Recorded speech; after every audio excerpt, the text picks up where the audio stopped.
कुछ समस्याएं, क्योंकि मुझे लगता है इस सदन में इकलौता मैं एक ऐसा सदस्य हूं जिसने आउटसोर्स कर्मचारियों से सरकारी तंत्र में काम लिया हुआ है। मुझे वो मौका मिला तो उस नाते में कुछ जो समस्याएं जो मैंने वहां देखी उनका जिक्र मैं यहां पर करना चाहूंगा। आउटसोर्स कर्मचारियों का एक तो फ्यूचर सुरक्षित नहीं है, साथ ही साथ उनके संवैधानिक अधिकार जैसे रिजर्वेशन वो इसके आउटसोर्स रिक्रूटमेंट पर लागू नहीं हुई। आरक्षण का इसमें हनन है, पेंशन का कोई प्रावधान नहीं है। और जैसा मेरे से पहले माननीय सदस्य विनोद जी ने भी कहा, जो शोषण की अधिकारी के घर में एक आदमी भेज दो, मुझे भी ऑफर दिए ठेकेदारों ने कि 2 आदमी अपने पास रख लो, 10 मैं भर देता हूं। तो ये फैक्ट है, जो सच्चाई है वो सब जानते हैं, जो यहां बैठे ये भी जानते हैं। उसके बाद जब कोई काम करती बार किसी आउटसोर्स कर्मचारी के साथ दुर्घटना हो जाए तो उसको मुआवजा देने का कोई प्रावधान नहीं है। परंतु आउटसोर्स कर्मचारी जो है वो अपने आप में एक देवता है। क्यों?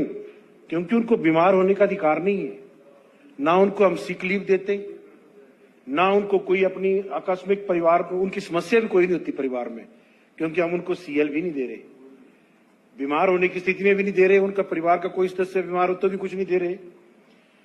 तो डराते हैं उनको फिर अधिकारी लोग कि ऐसे काम करनी तो तुम्हारे पर सर्विस रूल का हवाला देकर उल्लंघन करा के हम तेरे पे एक्शन ले लेंगे। तो मैं ये पूछना चाहता हूं, क्या सर्विस रूल आउटसोर्स कर्मचारियों पर लागू होते हैं? जहां तक मुझे ज्ञान है नहीं लागू होते। कुछ बातें जो मेरे से पहले वक्ताओं ने कही, थोड़ी सी चीज मैं इस पर कहना चाहूंगा। कहा कि कोरोना काल में बीजेपी के लोग लगाए गए, मैंने लगाए हैं कोरोना काल पे। मैंने कोई अपना रिश्तेदार नहीं लगाया, ना ही कोई मुझे किसी मिनिस्टर का, किसी चीफ मिनिस्टर का फोन आएगी उसको लगा दो उसको लगा दो। वास्तविक स्थिति पता क्या थी? जो लोग नौकरी पर लगे थे वो भी घर नहीं, नौकरी पर नहीं आते थे, क्योंकि भारत सरकार ने एक ऑर्डर निकाले थे, चाहे आदमी ड्यूटी पर आए चाहे नहीं आए उसको तनख्वाह दी जाएगी। मैंने अनेकों कर्मचारियों को मेमोरेंडम निकाले कि ड्यूटी ज्वाइन करो, समस्या हो रही है, मरीज आ रहे हैं, कोई नहीं आता था। फिर मैंने ही ये सुझाव दिया था कि हमें मैन पावर बढ़ानी पड़ेगी, मेरे पास कमांडर बहुत हैं, आदेश देने वाले बहुत हैं, मुझे आगे लड़ने वाले फौजी चाहिए, मुझे लोअर स्टाफ चाहिए। मैंने ये सुझाव दिया था सरकार को, और सरकार ने मेरे सुझाव को मानकर आउटसोर्स कर्मचारियों को भरने की परमिशन दी। 1.5-2 महीने तक कोई भी नहीं आया, और फिर जिनको भरा वो पता कौन लोग थे कि डॉक्टर साहब मेरे को बड़ी जरूरत है नौकरी की, मैं यहाँ पे इकलौती लेडी यहाँ रहती हूँ, मैं विधवा हूं, मेरे घर में माँ बाप बीमार है।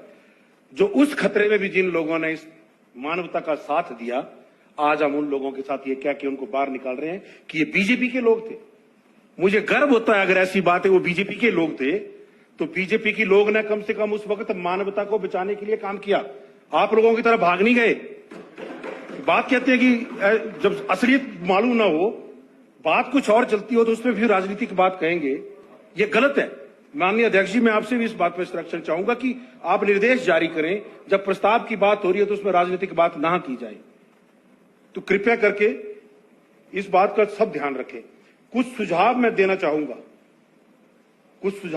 चाहूंगा, और ये भी मैं दावा करता हूं, आप बोलते रहिए इस सदन में, आप कभी भी आउटसोर्स कर्मचारियों के लिए ऐसी कोई पॉलिसी नहीं बना पाएंगे जो उनको स्थायी रोजगार दे। इसका कारण बताता हूं। अभी हिमाचल में आपके पास 45 से 50 हजार आउटसोर्स इंप्लॉई हैं, जिनको इस तरीके से भरा गया, ना कोई गवर्नमेंट का प्रोसीजर फॉलो हुआ है, ना प्रॉपर एडवर्टीजमेंट, ना इंटरव्यू, ना प्रोसीजर, ना सिलेक्शन। कोर्ट कभी भी उनको रेगुलर नहीं होने देगा, और अगर आप रेगुलर करने की पॉलिसी बनाएंगे भी तो 6,33,505 बेरोजगार कोर्ट में खड़े होंगे। और लोकतंत्र में हमेशा larger interest of the public देखा जाता है, ना कि individual interest of the public. तो ये झूठे लोक लुभावने वायदे करके कि हम आएंगे 1 महीने में आउटसोर्स के लिए पॉलिसी बना देंगे, वो गलत है। तो मैं बस छोटे से सुझाव देकर अपनी वाणी को।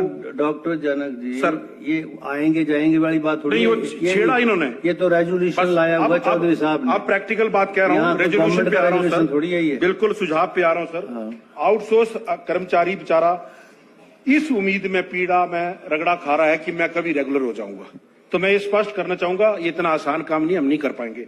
सुझाव मैं देता हूं आपको, सुझाव आप क्या कर सकते हैं उनको राहत देने के लिए? सुझाव नहीं, आप सुनो, मिनिमम वेजेस एक्ट लागू डॉक्टर करें। साहब एक मिनट सुन, बैठो जरा। सुझाव आप ये जो इन्होंने बोला है इस पर दो, जी कि भाई इन्होंने बोला हरियाणा की तर्ज पर ऐसी पॉलिसी बनाई जाए जहां जिससे आउटसोर्स जैसे उन्होंने बनाया वही बोलो। उसी एनोलॉजी पर यहाँ काम करो। तो आप वो बोलो ना कि जो चौधरी साहब ने बोला वो ठीक है।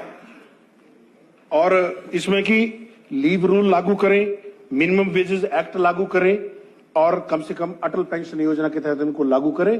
और मैं भी माननीय सदस्य सुखराम चौधरी जी ने जो कहा कि हरियाणा की तर्ज पर एक ऐसी पॉलिसी बनाए ताकि इनका हम शोषण रोक सके, इस पर सरकार विचार करे। बहुत बहुत धन्यवाद अध्यक्ष जी, आपने मुझे बोलने का समय दिया।